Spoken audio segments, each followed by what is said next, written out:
मी आणि माझी आई दर्शनाला चाललेलो आहोत. कुठे? तर टेरेसवर, आमच्या बिल्डिंगच्याच टेरेसवरती. चला पोहोचलो आम्ही. किती गोड. आमच्या बिल्डिंगच्या बच्चे कंपनीचा बाप्पा हा. बरं का, आईने गणपती बाप्पाचे दर्शन घेतले आणि मी सुद्धा गणपती बाप्पाचे दर्शन घेतले. प्रसाद घेतल्यावरती आम्ही बसलो देवाच्या समोर. हे आमचं टेरेस.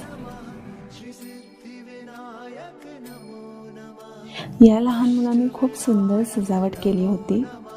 थोडंसं काहीतरी राहून गेल्यासारखं वाटलं मला. मग ठरवलं, चला या मुलांना मदत करूया. मग मी घरातल्या शूटच्या लायटिंग्स आणल्या आणि रांगोळी आणली.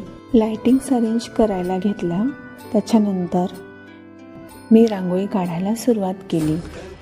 रांगोळीशिवाय शोभाच नाही.